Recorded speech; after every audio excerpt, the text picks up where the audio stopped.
Hello, my name is Chris Ryan. I'm the Southeastern Loss Control Field Rep with Local Government Risk Management Services. We're a risk organization group of ACCG and GMA. The topic we're going to be discussing today is slip, trip, and falls. When it comes to slip, trip, and falls, there's a couple of things we're actually seeing in local governments today. It is the number 3 leading cause of accidental injuries for local governments in Georgia. Most frequent claims is what we're usually seeing with these things. And it's because there's 1/4 of an inch that actually says it becomes a trip hazard. The areas we'll be discussing today when it comes to slip, trip, and falls are lack of traction, change in the surface traction, and of course hazards that we also come in contact with on a daily basis. Here are some problems with some walking surfaces that we're actually seeing. When it comes to your maintenance shops, there could be grease on the floor, could be an oil buildup that causes a lot of slip hazards. Also, there could be ice, which is kind of unusual for Georgia, but we still have to deal with it probably on a every year basis sometimes. There's a lot of clutter on floor like ropes, cords, tools, and stuff like that. So what we need to do is make sure we clean them up when we see them. Not only do we have to worry about surfaces as far as like walking surfaces, but we have to deal with the surfaces of our shoes. So my question to you is, what type of footwear is appropriate for the people of your employees that are working in the different areas? Surface traction also seems to be a problem. When you're going from a wet to a dry surface, it can cause a slip hazard. How about this one? Somebody has mopped the floor and you're unaware of it and nobody has put the sign up. So you're going from a clean floor to a slick floor. Definitely a slip hazard. There are many hazards that can cause slip, trip, and falls. Let's go with the first one. How about a wet, slippery floor? Uneven surfaces where everything is not level. We have cords that are all over the ground. Carpeting, if there's a tear in the carpet, it could cause a trip hazard to a young lady that has on high heel shoes, or maybe even catch a chair. Objects that are there, just a simple pencil sometimes can cause a slip hazard. How about running or moving too fast? Poor lighting, you come into an environment and you can't see what's on the floor, you're definitely going to trip over something. Not paying attention. Unfortunately, when it comes to us, our phones are our best friends, so we're not paying attention to how we're walking or where we're walking. And of course, the lack of knowledge and training that we have received in the past. Let's focus on some causes of slips maybe. How about the slope that you're walking on? We always see public works departments working on slopes and inclines to deal with cutting grass or picking up trash and stuff like that. And they could have leaves, pine needles, and other things on there that could cause them to slip down the hill itself. Of course, weather conditions also play a big part in this because it is so much different from a rainy to a sunny to a snowy day. Well, let's talk about trips now. What are some causes of trips? Definitely there's clutter all over the floor, obstacles in the aisles and walkways, and the work area itself. How about this one? You walk into your office and somebody has left a file cabinet drawer open. Definitely you can trip over that and hurt yourself very badly. So the big question that we have, are slip, trip, and falls preventable? Of course they are. We have to look at 2 areas when it comes to preventing these things. Could be safe conditions and practices, and of course, always housekeeping. When it comes to safe practices, there are a couple of things we can do here also.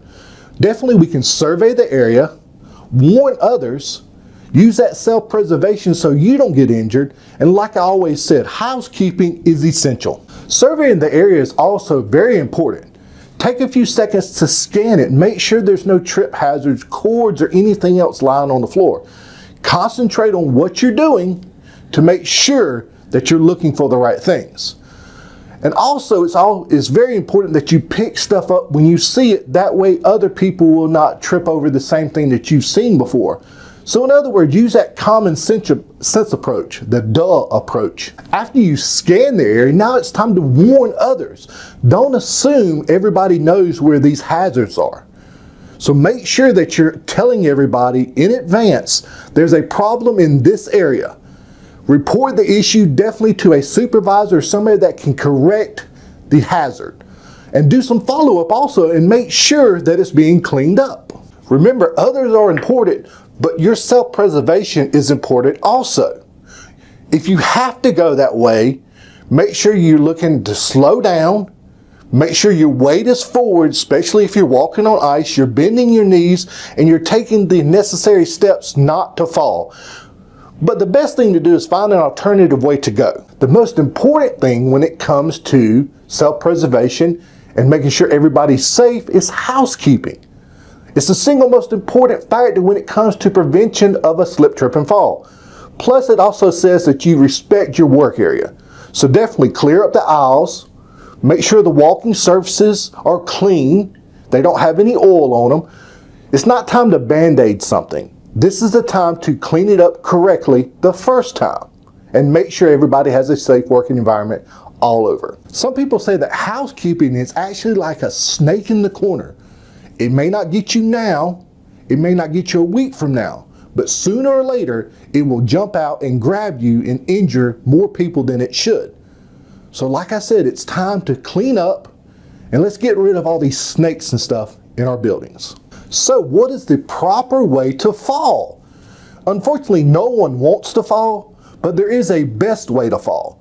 Pin your chin, exhale when you hit the ground, and make sure you spread the force out so it's all not on one part of your body like a knee or your neck or something.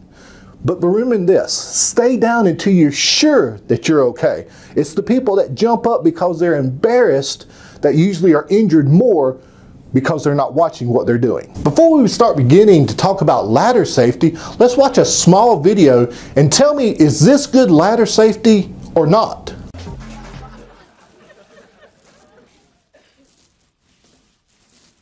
You missed a bit. I hope you enjoyed the video. Sometimes you gotta laugh at yourself a little bit. But what we need to talk about now is, why do we need ladder safety? And what is the things that we need to be looking for? Definitely you need to make sure you have the proper ladder on the job that you're doing. Make sure you put it on a level surface and you're making sure that there's a reach factor. There's this little sign on every ladder real close to the top that says, do not go above this step. That's usually what it means, do not go above this step. If you are above this step, it means you have the wrong ladder. The proper way to address a ladder is make sure you're always facing the ladder. Never try to come down the ladder with your back against it. Also, make sure you're the only one going up and down. I see this all the time when people are saying, bring me that, and they try to climb up the ladder to give it to them. Definitely that is a trip, fall, and slip hazard. But you also got to pay attention to what you're doing. I don't know how many times I've actually seen it, and unfortunately I've done it myself. When you take the ladder, you're putting up Christmas lights, and instead of moving the ladder like you're supposed to, you take and hop with it just to make sure you don't have to readjust the ladder again. This is not the thing to do. That's why you have to pay attention to the ground that you're on and what you're doing. So what do we need to do about these slip, trips, and falls? First thing you can do is contact your local field rep to get a loss run of your accidents. This will actually tell you where these things are happening. Look for those common areas where it's happening. Could it be in public works? Could it be in the sheriff's office? And then determine your priorities and decide what is the most important thing to take care of first. But you got to know this. Make sure you take care of all your priorities when they're done. The best way to correct a hazard is to get the employees' input. They know what they're dealing with on a daily basis. They know where the hazards are, and they can show you these and you can fix them. But remember this, fix it as promptly as you can, but fix it right the first time. And then when you have everything fixed, show the employees what you have done so they know that they can come to you if they ever see a hazard again. When you've corrected the hazard, follow-up is essential. Please make sure you're informing the employees that you'll be coming back at periodic times to make sure the hazard is still no longer there. But you might have to tweak it every once in a while too. Be visible when you're doing this, showing the employee that you do care about their safety. So in review of talking about slip, trips, and falls, first thing you need to do is think about traction, whether it be on the floor or on the person's shoes and what type of shoes they may need. On prevention, look at the big picture. Make sure you slow down and get the correct thing done to eliminate the hazard as soon as possible.